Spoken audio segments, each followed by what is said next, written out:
University of health sciences میں 1945 میں ڈاؤ medical college کا قیام عمل میں آیا اور آج 2020 دسمبر میں اس کے 75 ایئرس کمپلیٹ ہو رہے ہیں. اس حوالے سے ڈاؤ میڈیکل کالج کی انتظامیہ ڈائمنڈ جبلی بنا رہی ہے. اس حوالے سے ہم گفتگو کریں گے. ڈاؤ یونیورسٹی کے اس وقت وائس چانسلر ہمارے ساتھ ہیں پروفیسر محمد سعید قریشی صاحب. پروفیسر صاحب, سب سے پہلے تو بہت بہت مبارک ہو آپ کو, آپ کے اسٹاف کو اور جو بھی اساتذہ ہیں, اسٹوڈنٹس ہیں. کچھ بتائیں گے ہمارے ویورز کو ڈی ایم سی کا قیام جب سے عمل میں آیا ہے, اس وقت ماشاءاللہ یہ یونیورسٹی کا بھی اس کو اسٹیٹس مل چکا ہے, تو یہ جو سفر ہے اس کو اختصار سے کیسے بیان کریں گے؟ یہ سفر حیدرآباد میں شروع ہوتا ہے اور وہاں تھا ایک میڈیکل اسکول جو کہ LMSA کی کوالیفیکیشن دیتا تھا, جو کہ MBBS نہیں تھا, اس سے کم کوالیفیکیشن تھی. اس کے بعد دیکھا گیا کہ یہاں ڈاکٹروں کی بہت کمی ہے سندھ کے صوبے میں اور ایک میڈیکل کالج کا ہونا ضروری ہے, اور اس میں جو ہے حیدرآباد میں اسی اسکول کو اپ گریڈ کر کے میڈیکل کالج کیا گیا. اس کے میڈیکل کالج کو اپ گریڈ کرنے کے باوجود یہ ہوا کہ وہاں اسٹاف موجود نہیں تھا جتنے مقدار میں چاہیے تھا, اور نہ ہی اور فیسلٹیز تھیں. اس لیے اس وقت کے جو تھے ہیلتھ منسٹر, انہوں نے گورنر صاحب جہاں کے تھے سر ہیو ڈاؤ, ان سے کہہ کر اور استفسار کر کے یہ بنوایا کالج. اور یہ کالج پھر 1945 میں اس کی فاؤنڈیشن اسٹون لے کیا گیا, اور تقریباً کوئی 1-1.5 سال کے بعد جو ہے یہ نئی جو بلڈنگ آپ دیکھتے ہیں اسٹون والی, وہ یہاں اوریجنلی جو تھا NJV ہائی اسکول ہوتا تھا. NJV ہائی اسکول کی یہ احاطہ تھا, اور پارٹیشن کے وقت جو ہے NJV ہائی اسکول پہ یہاں سے شفٹ ہوا, اور اس وجہ سے یہ جگہ اور سول ہاسپٹل کے کچھ بلاکس یہ جگہ خالی ہوئی اور یہاں پہ ڈاؤ میڈیکل کالج شروع کیا گیا. اس کالج میں پہلے تو بیچ میں کوئی 26 لوگ تھے جو کہ داخل ہوئے تھے, اور پھر سیکنڈ بیچ میں اور بڑھے. ان میں سے پروفیسر علی محمد انصاری ابھی بھی حیات ہیں, وہ سیکنڈ بیچ کے ہیں ڈاؤ میڈیکل کالج کے اسٹوڈنٹ. اس کے بعد جو ہے جب میں تھا اسٹوڈنٹ یہاں تب تو 500 اسٹوڈنٹس کا داخلہ ہو رہا تھا. اس کے بعد جو ہے ریسٹرکشنس آئیں اور 350 اسٹوڈنٹس داخل کیے جاتے ہیں, اور وہ میرٹ کے اوپر ہوتے ہیں ٹوٹلی, کوئی اس میں بیچ میں نہیں داخل کیا جاتا ہے. تو یہ جہاں تک اس کی سروسز کا اور کا تعلق ہے, تو یہ جو ہے سول اسپتال اس کے ساتھ اٹیچڈ ہے, اور اس وجہ سے سول اسپتال کی پوری جو ہے کلینکل سروسز وہ ڈاؤ میڈیکل کالج کی طرف سے چلائی جاتی ہیں. اور جو بھی آپ وہاں دیکھتے ہیں professor, associate assistant professor, senior registrar, جو اصل میں ڈاؤ میڈیکل کالج کے امپلائی ہوتے ہیں, اور وہی اس کو سروس پرووائڈ کرتے ہیں اور اس کا معیار اپنی جگہ پہ رکھتے ہیں. اچھا سر, یہ بتائیے کہ اب تک کے جو آپ کے اسٹوڈنٹس ہیں اور بہت سارے اساتذہ, از خود آپ بھی جو ہیں انہیں میں سے ہیں, پروفیسر مسعود حمید صاحب جو آپ سے پہلے تھے, وہ یہاں پہ ماشاءاللہ اسٹوڈنٹ بھی تھے اور انہوں نے یہاں پر پڑھایا بھی ہے. تو کچھ تھوڑا سا آپ کے پاس ہے ایسے کتنے اساتذہ ہوں گے جنہوں نے یہاں پہ پڑھایا, یہیں سے تعلیم حاصل کی؟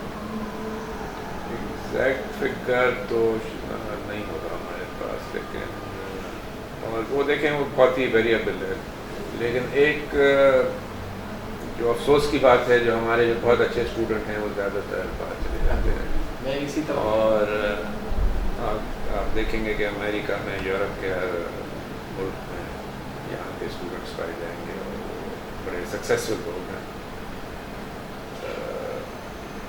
جی ہاں سر, میں اس طرف آ رہا تھا. اچھا وہ آپ نے خود ہی بات کر دی. بلا شبہ ڈاؤ میڈیکل کالج جو ہے وہ وطن عزیز کا وہ ادارہ ہے جو کہ کوالٹی ایجوکیشن کے ساتھ ساتھ اچھے ڈاکٹرز بھی آپ کو پروڈیوس کر کے دیتا ہے, کیونکہ وطن عزیز میں اور باہر جو ہے جس طرح آپ بتا رہے ہیں اپنی خدمات انجام دے رہے ہیں, کیا وجہ ہے لوگ جو ہے وہ برین ڈرین جو ہے خاص طور پہ, مطلب اتنا اچھا ادارہ, تعلیمی ادارہ ہے, یہاں پر آپ کیا سمجھتے کیوں نہیں وہ روکنا؟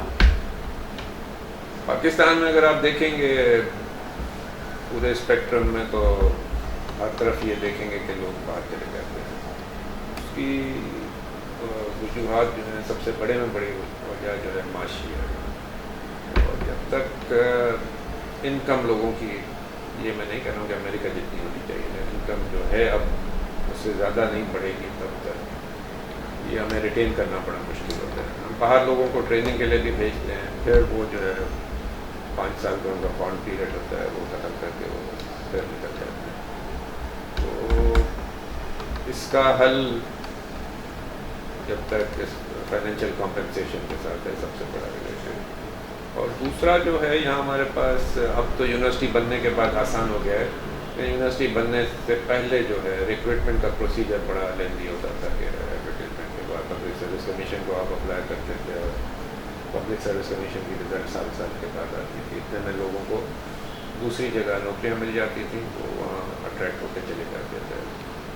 تو اس کو جب تک یہ حل نہیں ہوگا تب تک اس کا امکان نہیں ہے کہ یہ صحیح ہوگا. اور جو اب بھی ہمارے پاس باہر سے آتے ہیں، بہت سارے لوگ ہیں جو کہ فیملی ریزنس کی وجہ سے آتے ہیں، کہ والدین ہیں ضعیف ہیں اور عمر یافتہ ہیں، تو پرابلمس ہوتے ہیں، اس کی وجہ سے بچے کو واپس آنا پڑتا ہے. اچھا پروفیسر محمد سعید قریشی صاحب، یہ بتائیے کہ ڈاؤ یونیورسٹی ہیلتھ سائنسز جو ہے اس وقت ہم دیکھتے ہیں کہ کچھ آپ لوگوں کے ابھی پچھلے دنوں احتجاج کا بھی ایک سلسلہ تھا، وہ ایشوز کہاں تک ریزالو ہوئے ہیں؟ لیکن جو ریزالو یونیورسٹی کر سکتی ہے وہ تو ہم نے کر دیتے. جو جہاں حکومت کے ڈیسیجن میکنگ کا فیصلہ ہے وہ کرنا ہے حکومت کو، تو وہی کر سکتے ہیں، ہم نہیں کر سکتے ہیں حکومت کی طرف سے کوئی فیصلہ. تو ہم جو احتجاج کرتے ہیں لوگ، وہ جو انفارمیشن دیتے ہیں ہم گورنمنٹ کو کنوے کر دیتے ہیں. ڈیسیجن فائنل وہیں سے آتی ہے ہمارے پاس. جو فائنینشیلی ہم ڈپینڈنٹ ہیں حکومت سندھ پہ اور ایک حد تک ہائر ایجوکیشن کمیشن پہ. کوئی حوصلہ افزا پہلو نظر آ رہا ہے فیوچر آپ کو ایچ ای سی سے اور حکومت سندھ سے جو اس وقت تو ایچ ای سی کٹس 2 سال تو پچھلے 2 سال میں تو کٹس لگے ہیں ہمارے اوپر. تو فائنینشیل ہماری کنڈیشن اور ویکن ہو گئی ہے اور اسٹرینتھ نہیں آئی ہے، اس میں مضبوطی نہیں ہے. وہ جب تک نہیں ہوتی ہے صحیح، اس پر نہیں کر سکتے. اچھا اس وقت ٹوٹل کتنے شعبہ جات ایکٹیو ہیں آپ کے؟ ہمارے پاس انسٹیٹیوٹس اور کالجز اور ڈائریکٹوریٹس تو 42 ہیں، لیکن اس میں بھی ہم ایڈیشن ہوئی ہے ایک آدھ کی، لیکن ہماری زیادہ کوشش اب ہے کہ انہی ڈپارٹمنٹس کو اسٹرینتھن کیا جائے، انہی ڈپارٹمنٹس کو مضبوط کیا جائے اور ان میں ہی فیکلٹی کو امپروو کیا جائے، اس سے کہ دوسری نئے ہم ڈپارٹمنٹ ہو جائیں. تو ہمارا اسی کے اوپر زیادہ زور رہتا ہے کہ ان کو صحیح کریں. اور یونیورسٹی کے اکراس جو ہمارا ایڈمنسٹریشن ہے اس کا یہی ایم رہتا ہے کہ جو ہیں موجود ہیں، جو بنے ہوئے ہیں، وہ صحیح کیا جائیں. اچھا پروفیسر صاحب، اس وقت آپ دیکھتے ہیں کہ کورونا جو ہے اس حوالے سے پوری دنیا نہ صرف اکنامکلی ہر لحاظ سے متاثر ہوئی ہے. تو ایسے میں ہم نے دیکھا کہ جو ڈاؤ یونیورسٹی ہے اس کا بڑا ایک مثبت کردار رہا ہے. کچھ ہمارے ناظرین کو بتائیے اس حوالے سے، کیا آپ کی ماشاء اللہ انتظامی جو بھی اس میں پیش رفت ہے کیا رہی ہے کووڈ-19 اگر آپ دیکھیں تو جو ٹیسٹنگ ہے ہم نے سب سے پہلے شروع کی ڈاؤ یونیورسٹی میں. یہ صوبہ سندھ کی سطح پہ یا ملک بھر میں؟ ملک بھر کی سطح پہ ہم نے کی تھی شروع. اور اس کا ریزن یہ تھا کہ ہم نے پرائمرز کہتے ہیں، جو کہ کٹس ہم نے نہیں منگوائی تھی، ہم نے پرائمرز منگا کے خود ہی کٹس سے ہم نے ٹیسٹنگ شروع کر دی تھی. اور اس کی ہم نے جب ویلیڈیشن کی تو بالکل صحیح نکلی تھی. اس کے بعد جہاں تک کراچی کے تعلق ہے تو ہماری جو اوجھا میں ہاسپٹل ہے اس میں سب سے پہلے جو ہے بڑی مقدار میں، بڑے نمبرز میں جو ہے وینٹیلیٹرز کووڈ میں پرووائڈ کیے تھے اور استعمال کیے تھے. اس وقت تک کراچی میں اتنی بڑی اسٹیبلش کوئی آئی سی یو کی فیسلٹی نہیں تھی. اس کے علاوہ پھر ہمیں حکومت سندھ میں جو ہے نیپا پہ ایک اسپتال آدھی بنی ہوئی تھی، آدھی نہیں بنی ہوئی تھی، وہ ہینڈ اوور کی. تو اس میں جو حصہ اسٹرکچرلی جو بنا ہوا تھا، سامنے کے 2 بلاکس ہیں، اس کو ہم نے آن لائن لائے ہیں اور وہاں 3 ICUs اور HDUs کو ہیں، تو اس میں تقریباً 185-190 کے درمیان بیڈس جو ہیں وہ بڑھائے گئے ہیں اور لگائے گئے ہیں، اور اس میں تقریباً اس وقت تو ہمارے پاس 31 چل رہے ہیں وینٹیلیٹرز، لیکن اب ہمارا ہے کہ ہم نے آرڈر کیے ہوئے ہیں اور 15 تاریخ تک کرنے ہیں کہ 15 تاریخ آج ہو گئی ہے کہ شپمنٹ ایک اور آئے گی جس میں 15 وینٹیلیٹرز اور ہوں گے، تو وہ ہو جائیں گے تو ہمارے پاس 3 فلی فنکشنل ICUs ہوں گے۔ اچھا سر، اس حوالے سے پرائیویٹ سیکٹر کچھ آپ کے ساتھ تعاون کر رہا ہے یا آپ اپنے طور پہ یہ سب ارینج کر رہے ہیں؟ یہ تو گورنمنٹ حکومت سندھ نے کیا ہے سارا کچھ اس کو سپورٹ، اس میں پرائیویٹ سیکٹر نے چھوٹی چھوٹی ڈونیشن دی ہیں، جیسے بزنس کمیونٹی ہے، بزنس کمیونٹی نے ایک کوئی خاص بڑی فائنینسنگ نہیں کی، لیکن ہمیں سامان دیتے رہے ہیں بیچ بیچ میں۔ بزنس کمیونٹی ہے، کمپنیز ہیں، کچھ کارپوریشنز ہیں، انہوں نے ہمیں سپورٹ کیا ہے، لیکن بیسک جو فنڈنگ ہے وہ سندھ گورنمنٹ کی ہے۔ صحیح۔ پروفیسر سعید قریشی صاحب، ہم یہ دیکھتے ہیں کہ ڈاکٹر نے خاص طور پہ اس دفعہ، ویسے تو ہمیشہ ہی ملک میں قدرتی آفات ہر اول دستے کا کردار جو ہے وہ ڈاکٹرز ان کا رہا ہے، لیکن ہم یہ دیکھتے ہیں کہ یہ ایک ایسا محاذ ہے کہ اس میں ڈاکٹرز بھی آئی تھنک فرنٹ لائن پر ہوتے ہیں، تو سب سے زیادہ متاثر ہوئے ہیں، اور کچھ فیگرز بھی دی گئی ہے کہ جی ملک بھر میں ڈاکٹرز نہ صرف یہ ہے کہ بیمار ہوئے ہیں، ان کی اموات جو ہے ایک کثیر تعداد ہے اس کی، اس حوالے سے بتائیں گے کہ کیا حفاظتی اقدامات جو ہیں ان فیوچر آپ لوگ کیا لائے عمل تیار کر رہے ہیں؟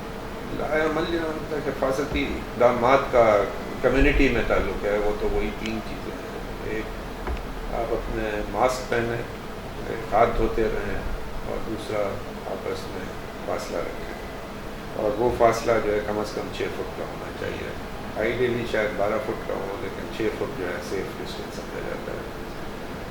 اس کے علاوہ ہاسپٹلس میں جو ہے ہم نے اپنے اسٹاف کو، جینیٹوریل اسٹاف سے لے کے کنسلٹنٹ اسٹاف پروفیسرس تک، ہم نے پراپر پروٹیکٹیو اکوپمنٹ دیا ہوا ہے، پراپر، یہ تو ہم سرجیکل ماسک آپ میں بھی پہنا ہوں، آپ بھی پہنے ہیں، لیکن جو ہے جو N95 ماسک ہوتا ہے جو کہ انفیکشن پریونشن کا ہوتا ہے، وہ ہم دیتے ہیں جو کہ لوگ مریضوں کے ساتھ کانٹیکٹ میں آتے ہیں، اس کے ساتھ جو ہے اسپیشل ڈریسز وغیرہ ہیں جو کہ ان کو دیے جاتے ہیں، اور دوسری فیسلٹیز ہیں جس میں وہ نہا کر کپڑے بدل کر باہر نکلتے ہیں، یہ سب چیزیں پروٹیکٹیو میجرز اڈاپٹ کیے گئے ہیں۔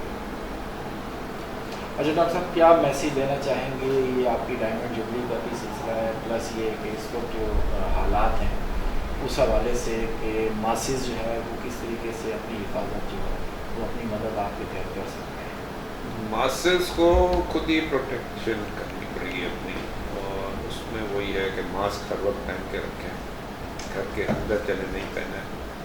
دوسرا اس کے علاوہ یہ میں نے آپ کو کہا کہ ایک فاصلہ رکھیں آپس میں، وہ ضروری ہے، اور ہاتھ چونکہ آدمی منہ سے آنکھوں میں بھی لگاتا ہے، منہ میں بھی، ناک میں بھی ڈالتا ہے، تو ہاتھ ہمیشہ بار بار دھونے چاہیے، اور ویسا تو ہم 2-3-4 مرتبہ تو دھوتے ہی ہیں ہاتھ، لیکن یہاں ہر گھنٹے کے اندر ایک بار ہاتھ صابن سے دھونا چاہیے، کیونکہ صابن میں جو ہے اس کے وائرس کی جو کورنگ ہے اس کا ایملسیفائنگ ایجنٹ ہوتا ہے، جو اس کو، جو لپڈ لیئر ہے وائرس کا، اس کو ڈسٹرائے کرتا ہے، تو وہ ہے، اور ورنہ اگر وہ نہیں ہے، صابن نہیں ہے، تو پھر یہ سینیٹائزر ہیں، بڑے باٹل ہے، چھوٹی باٹلس بھی ملتی ہیں، وہ آپ کے جیب میں ہونی چاہیے جو ہر وقت آپ استعمال کریں۔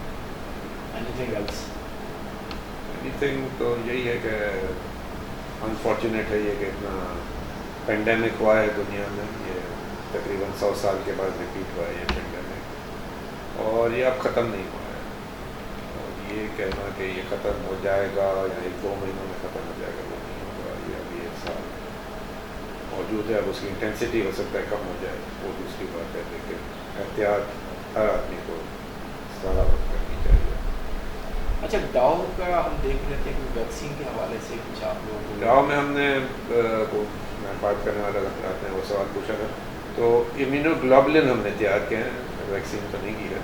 امیونوگلوبولن ہوتا ہے جب ہو جائے بیماری تو اس کے بعد اس کو لگایا جاتا ہے تاکہ وہ نیوٹرلائز کرے وائرس کو. ویکسین جو ہوتا ہے وہ اینٹی باڈیز پروڈیوس کرتی ہے آپ کے جسم میں اور وہ نیوٹرلائز کرتی ہیں وائرس کو. تو یہ فرق ہے اس میں.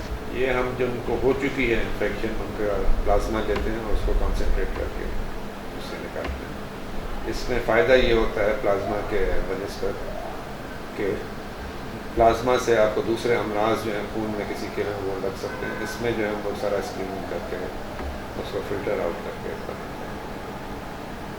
بہت شکریہ پروفیسر محمد سعید قریشی صاحب. شکریہ.